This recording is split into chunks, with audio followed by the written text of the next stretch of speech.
वज़ीर आज़म ने अपना घर स्कीम का इजरा कर दिया। अहले अफराद में चेक तकसीम किए। तकरीब से खिताब में शहबाज शरीफ ने कहा, पहले साल 50,000 की तामीर का हदफ है। 300 अरब रुपए की खती रकम मनसूबे के लिए मुख्तस की।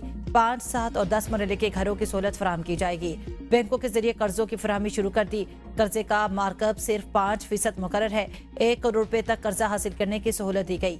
अगले 10 साल मार्केट रेट पर अदायगी होगी। इत्तलाक चारों सूबों गिलगित बल्तिस्तान और आज़ाद कश्मीर में होगा। आम आदमी को छत की फराहमी हमारी हुकूमत की तरजीह है। घर हो तो अपना स्कीम के ऐलान के पीछे बेपनाह मेहनत और अर्क रेजी शामिल है। इनकम टैक्स ऑर्डिनेंस 2001 से सेक्शन 4C के तहत सुपर टैक्स का नफाज आईनी करार। विफाकी आईनी अदालत के चीफ जस्टिस अमीनुद्दीन ने 293 सफ़ात पर मुश्तमिल फैसले में लिखा कि पार्लियामेंट इनकम टैक्स ऑर्डिनेंस के तहत आमदन पर टैक्स लगाने का मुकम्मल इख्तियार रखती है। इस्लामाबाद हाई कोर्ट की जानिब से FBR को सर्कुलर जारी कर दिया गया। सुपर टैक्स का नफाज इनकम टैक्स से आज़ाद और इलेक्ट टैक्स के तौर पर तस्वुर किया जाएगा। सेक्शन 4C का इतलाक इन तमाम आमदनियों पर होगा जो अलहदा टैक्स रजीम के तहत आती हैं। जिस आमदन पर कानून के तहत टैक्स नहीं, उस पर सुपर टैक्स का इतलाक भी होगा। जायदाद या शेयर्स के फरोख्त पर टैक्स छूट हो तो सुपर टैक्स लागू नहीं होगा। विरासत या मखसूस मुद्दत के बाद हासिल आमदन और ज़राई ज़मीन की फरोख्त या आमदन पर भी सुपर टैक्स का इतलाक नहीं होगा।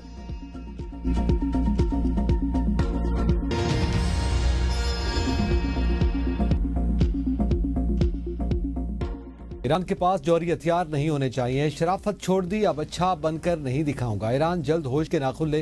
सदर ट्रंप की साफियों से गुफ्तगू। कहा, ईरान अपने मामला ठीक नहीं कर पा रहा, बेहतर है वो जल्द दानिशमंदी का मुजाहरा करे। ईरान गैर जौहरी मुआहदे पर दस्तखत के तौर तरीके नहीं जानता। ईरान को हरगिज एटमी हथियार रखने की इजाजत नहीं देंगे। ये बात ईरान भी जानता है और दूसरे मुल्क भी। ईरान से ऐसा मुआहदा चाहते हैं जिसमें एटमी प्रोग्राम हमारे खदशात दूर हों।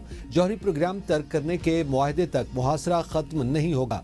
मुहासरे की वजह से ईरान के हालात बद से बदतर हो रहे हैं। ईरान नाकाबंदी की वजह से तेल बरामद करने से कासिर है। ईरान पर दोबारा हमले शुरू करने का कोई हुक्म जारी नहीं किया। नाकाबंदी बमबारी से ज्यादा मुअस्सर है। ईरान ने सिर्फ एक फोन करना है और हार मान लेनी है। व्हाइट हाउस की तर्जमान एना कैली का कहना है कि अमेरिका और ईरान के दरमियान सफारती राब्ते जारी। मुआहिदा कौमी सलामती से मशरूत। वाशिंगटन खित्ते की सूरत हाल पर गहरी नजर रखे हुए है। ट्रंप ईरान के साथ सिर्फ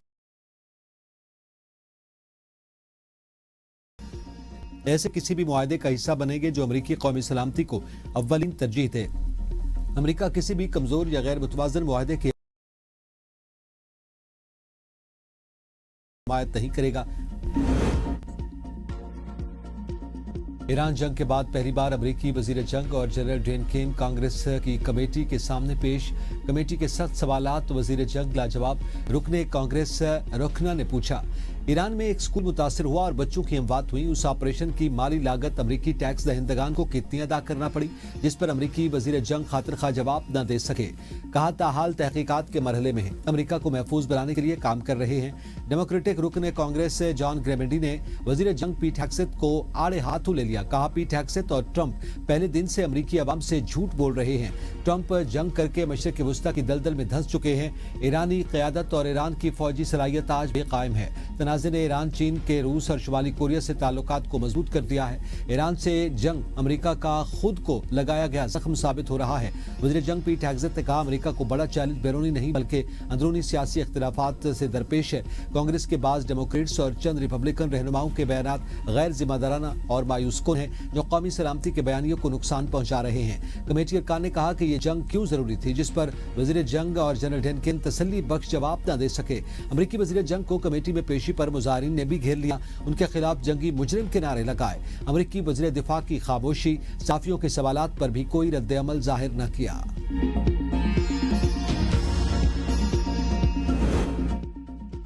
ईरान ने अमेरिका को जवाब देने के लिए मोहलत मांग ली। पाकिस्तान की सालिसी के नतीजे में जंग बंदी में 15 दिन की तौसीह की गई थी। ईरान ने 10 निकाती तजावीज़ भी पेश की, ताहम अमेरिका ने ईरान की नई तजावीज़ को मुस्तरद कर दिया।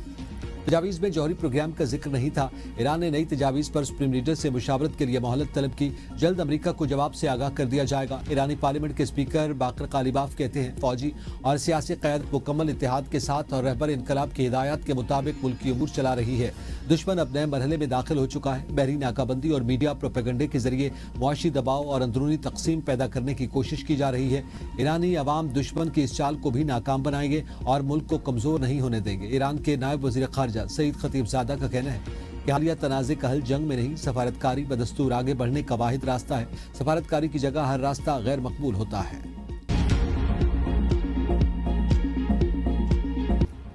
پاکستان نے مشرق وسطی میں امن کے لیے بے پناہ کوششیں کی جو اب بھی جاری ہیں۔ وزیراعظم شہباز شریف کا وفاقی کابینہ کے اجلاس میں اظہار خیال، کہا 11 اپریل کو ایران اور امریکہ کے درمیان اسلام آباد میں مذاکراتی عمل شروع ہوا۔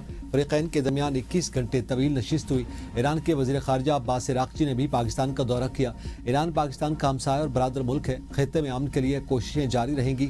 وزیر اعظم کا پیٹرول کی قیمتیں بڑھانے کا بھی اندیا، کہا امریکہ ایران جنگ نے ہماری 2 سال کی اجتماعی کاوشوں کو نقصان پہنچایا۔ اس صورتحال میں عالمی منڈی میں تیل کی قیمتوں میں اضافہ ہوا۔ عالمی منڈی میں بڑھتی قیمتوں کی وجہ سے غیر معمولی صورتحال ہے۔ جنگ سے پہلے ایک ہفتے کا بل $30 کروڑ تھا جو اب $80 کروڑ تک پہنچ گیا۔ ٹاسک فورس روزانہ کی بنیاد پر صورتحال کی نگرانی کر رہی ہے۔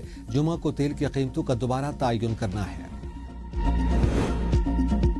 مشرق وسطی میں جاری کشیدگی اور آبدہ ہرمز کی بندش کے باعث عالمی مارکیٹ میں تیل کی قیمتوں میں اضافے کا سلسلہ جاری۔ برطانوی خام تیل برنٹ کروڈ آئل کی قیمت $119 فی بیرل تک پہنچ گئی۔ امریکی خام تیل WTI کی قیمت $106 فی بیرل سے تجاوز کر گئی۔ پاکستان میں تیل کے درآمدی بل میں 167% اضافہ ریکارڈ۔ دوسری جانب مشرق وسطی کی کشیدہ صورتحال پر عالمی بینک کی توانائی کی قیمتوں میں 24% اضافے کی پیش گوئی۔ رپورٹ میں کہا اگر خطے میں جاری شدید تناؤ مئی تک ختم ہو جاتا ہے تو بھی قیمتوں میں نمایاں اضافہ برقرار رہنے کا امکان ہے۔ روسی وزیر خزانہ نے کہا کہ UAE کی اوپیک سے علیحدگی کے بعد قیمتوں کو قابو میں رکھنے کے لیے اوپیک کے رکن ممالک تیل کی پیداوار بڑھا رہے ہیں۔ ٹرمپ کی وائٹ ہاؤس میں توانائی کمپنیوں سے اہم ملاقات۔ ایران امریکہ جنگ کے بعد عالمی توانائی منڈی کی صورتحال پر تفصیلی گفتگو۔ اجلاس میں وزیر خزانہ خصوصی ایلچی اسٹیو ویٹکوف اور صدارتی مشیر جیرڈ کشنر بھی شریک تھے۔ اجلاس میں تیل کی قیمتوں کے اندرون ملک پیداوار، عالمی رسد کی صورتحال، وینزویلا میں پیش رفت، قدرتی گیس اور شپنگ کے مسائل پر تبادلہ خیال۔ دنیا بھر میں جیٹ فیول بحران کا خدشہ، ایشیا پہلے متاثر ہونے کا امکان۔ انٹرنیشنل ایئر ٹرانسپورٹ ایسوسی ایشن کے سربراہ نے خبردار کیا کہ ایران جنگ کے باعث پیدا ہونے والے جیٹ فیول بحران سے سب سے پہلے ایشیا متاثر ہو سکتا ہے۔ اگر ایندھن کی قلت بڑھی تو اس کے اثرات بعد میں یورپ، افریقہ اور لاطینی امریکہ تک پہنچیں گے۔ کچھ ایئر لائنز پیش کی طور پر اپنی پروازیں کم کرنے پر مجبور ہو سکتی ہیں، تاہم مسافروں کی طلب برقرار رہے گی اور فضائی سفر۔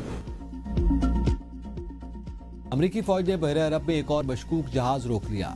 تلاشی کے بعد جہاز کو جانے دیا۔ امریکی ناکہ بندی سے ایران کی تجارت معطل، چابہار میں 20 سے زائد جہاز پھنس گئے۔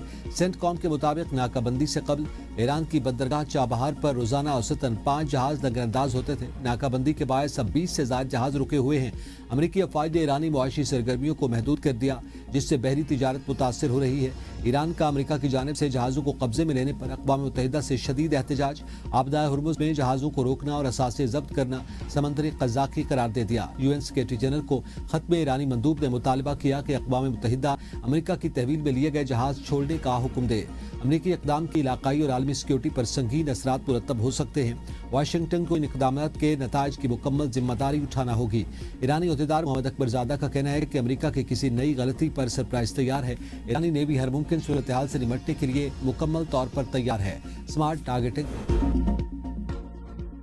امریکی فوج نے ایران کے خلاف مختصر اور طاقتور حملوں کا منصوبہ تیار کر لیا۔ ایکسیوس نے ذرائع کا حوالہ دیتے ہوئے کہا کہ ان ممکنہ حملوں میں ایران کے بنیادی ڈھانچے کو نشانہ بنایا جا سکتا ہے، جس کے بعد امریکہ ایران کو دوبارہ مذاکرات کی بیس پر لانے اور زیادہ لچک دکھانے پر زور دے گا۔ ٹرمپ نے ایران کی اس تجویز کو مسترد کر دیا، جس میں پہلے آبدہ ہرمز کھولنے اور ناکہ بندی ختم کرنے جبکہ جوہری مذاکرات بعد میں کرنے کی بات کی گئی تھی۔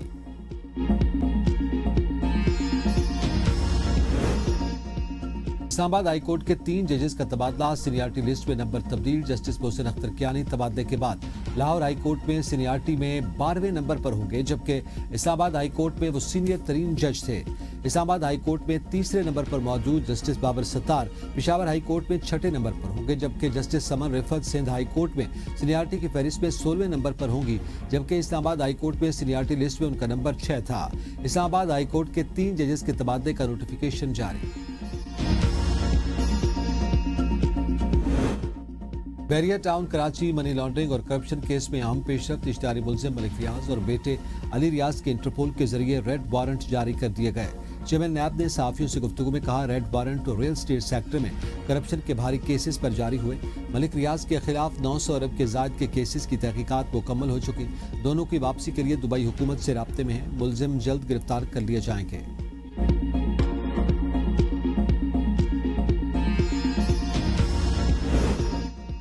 बानी पीटीआई फॉरेन फंडिंग केस में मरकजी मुलजिम करार। ममनुआ फंडिंग केस में बानी पीटीआई और दीगर के खिलाफ चालान जमा करवा दिया गया। रजिस्ट्रार ऑफिस की जानिब से चालान की स्क्रूटनी का अमल शुरू।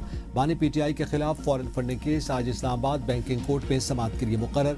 190 मिलियन पाउंड नैब केस। बानी और बुशरा बीबी की अपीलें आज समाअत के लिए मुकर्रर। इस्लामाबाद हाई कोर्ट का 2 रुकनी बेंच केस की समाअत करेगा।